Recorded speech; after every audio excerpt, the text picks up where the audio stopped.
Hello and welcome to Whiteboard Rugby. If you weren't a fan of these or you've never seen one of these before, it's a quick, less than 2 minute video about one element of the game of rugby that we all love. In this first one, it is the miss pass.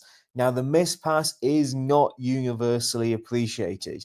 The miss pass is simply a pass that goes by or over or past at least one attacker.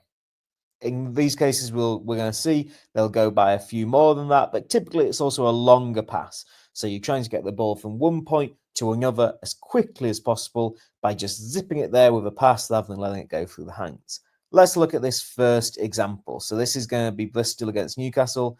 The ball goes out. This is McGinty, and he's going to see the space out wide. You can see Bristol have got the overlap, and he's going to zip the ball as quick as he possibly can out here to Gabriel Ibitoya.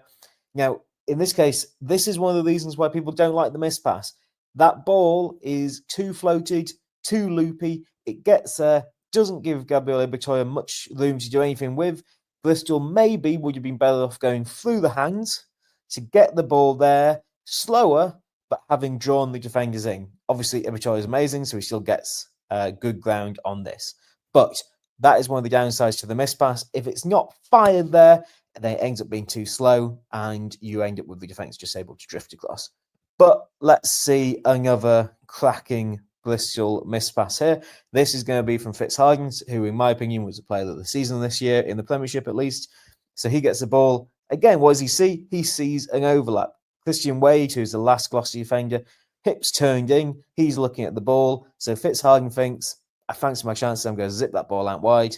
And he does. And out the ball goes. And then this is just a foot race. It ends up going to touch. I think that's Max Malins maybe, but ends up going to touch. But the pass is perfect. So a couple of things to remember about the miss pass. Get it there quickly. The quicker you can get it there, the more chance you have of the defence not being able to react. Second thing, sometimes it's best to go through the hands. You can draw in the defenders, create the space out wide. However, I hear a lot of teams discouraging young kids from making these passes. Do not discourage kids from making these passes. Just help them make them better. A miss pass is a fantastic weapon, but you do need to practice it. Thank you.